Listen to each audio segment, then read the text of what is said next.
কথা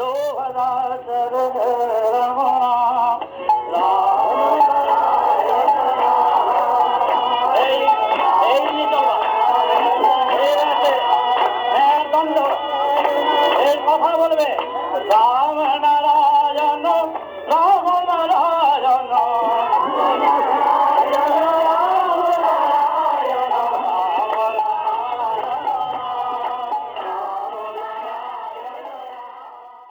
এমন অর্থবোধে এটা তৈরি প্রত্যেকে শিখে দেয়। আর যেই সারে গামা বাধা নিষের কথা বললাম, এক সিঁড়ির কথা মাত্র, এক সিঁড়ি, বেশি না। তার থেকে 1 2 3 4 25,000 সিঁড়ি।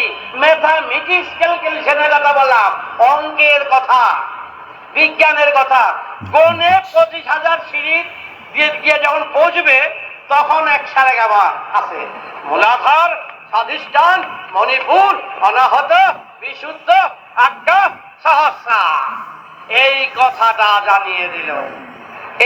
এরা যারা এখানে এই বাজায়, এরা কাঠের যন্ত্র, তারের যন্ত্র বাজায় না।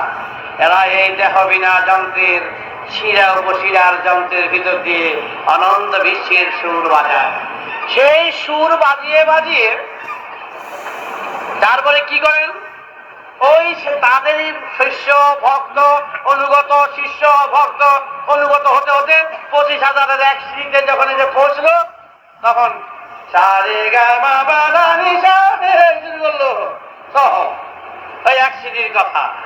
তাতেই দেখো কত সেই আলাউদ্দিনের যন্ত্রের মধ্যে সাপ পেঁচিয়েছিল। আফতাউদ্দিন বাঁশি বাজাচ্ছিল আমার সামনে, সেই শোষণই কি বাপরে বাপরে বাপরে কি রকম বাজাতো। তারা তাতেই তন্ময় হয়ে গিয়েছিলেন, তার ভিতর দিয়ে ফুল ফুটিয়ে তুলেছিলেন। এবং সেই সুর ধরে ধরেই এই 25,000 সিঁড়িতে পৌঁছানো যায়। আর আমি এখন যেটা বলছি 25,000 সিঁড়ির কথা বলছি।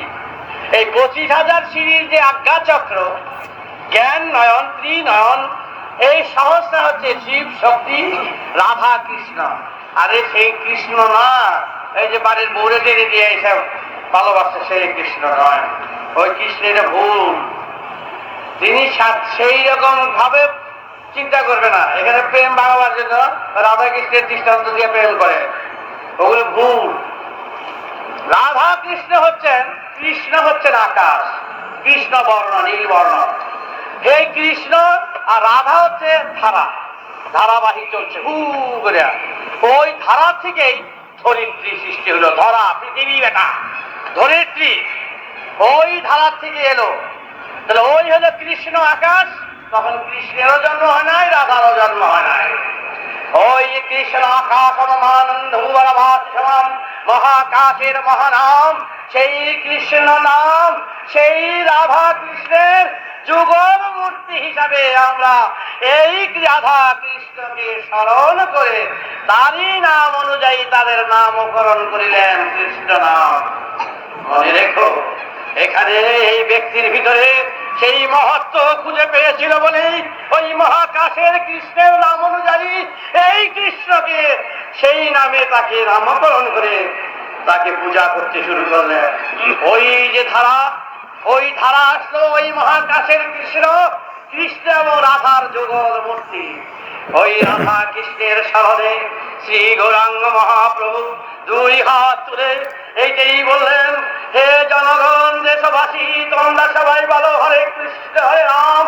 ওই মহাকাশের মহানাম যিনি হরি হরণ করে নিয়ে গেছেন, সেই বিশ্বের সুরের সাথে সুর মিলিয়ে এক সুরে এনেছেন, সেই কৃষ্ণ হচ্ছেন আকাশ।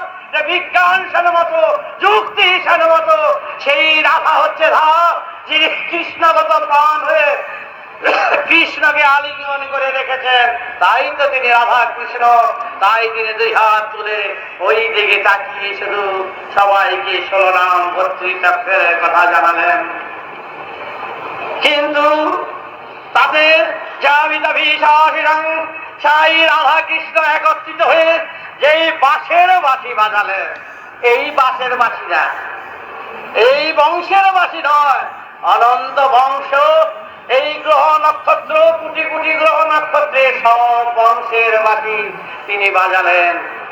তার ভিতরে তিনি ফুটিয়ে তুললেন সেই মূলাধার স্বাধিষ্ঠান মণিপুরের কথা, যেই মণিপুরে একদিন তুমি এইভাবে জন্ম নিয়েছিলে, পেটের ভিতরে ছিলে, গর্ভে ছিলে, নাভি দিয়ে যখন তুমি পান করতে, মুখ দিয়ে তখন খেতে না, সেই মহাকাশের মহাধ্বনির ধ্বনিত হলো সেই নাভি মূলে মণিপুরে।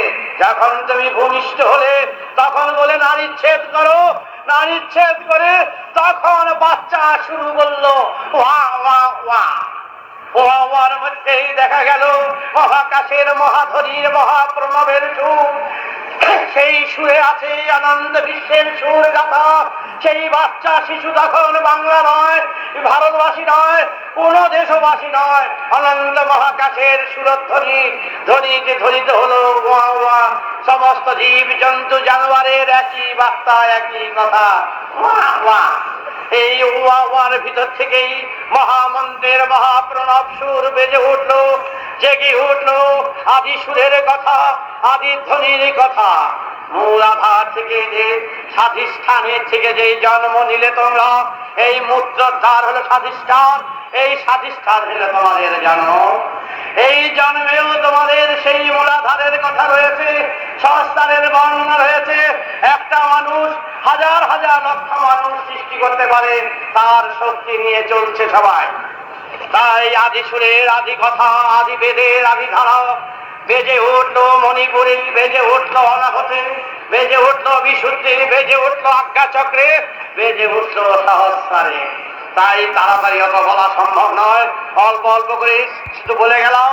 শুধু তোমরা আর কিছু নয়, শিব এবং বলেছেন, বেদ বলেছেন, তোমরা প্রতিটি অর্থ বুঝে করার তোমাদের সময় নাই। কবিরাজির বটিকায় 50টা ছালের গাছ থাকতে পারে, সেই গাছের ছালের কথা যদি রুগী এখন তখন বলা হয়, সেই রুগীর জন্য যদি 50 গাছের ছাল জোগাড় করে এনে খাওয়াতে হয়, রুগী শ্মশানের দিকে চলে যাবে। তাই তোমাদের কাছে বলা যে ওই বটিকা, সেই মহাকাশের মহানাম হরে কৃষ্ণ হরে রাম, তারই নাম হচ্ছে রাম নারায়ণ রাম। এই মহানাম মহাকাশের মহাধ্বনি মহাসুরে সুর মিলিয়ে চলছে অনন্তকালের অনন্ত সুরে। তাই তোমরা দেখো বিনা যন্ত্রে বাজাবে সেই সুরধ্বনি। তাই চারিদিকে চলছে যেই ঝড় ঝাপটার প্রতিঘাত, তোমরা তার ভিতর দিয়ে লড়াই করো। কত আঘাত প্রতিঘাত যে আসছে, কত যন্ত্রণা যে আসছে, তার ভাষা ব্যক্ত করা যায় না।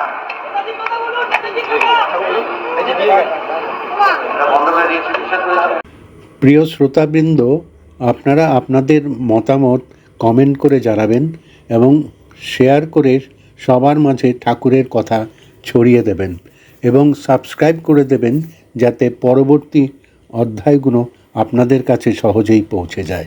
রাম নারায়ণ রাম।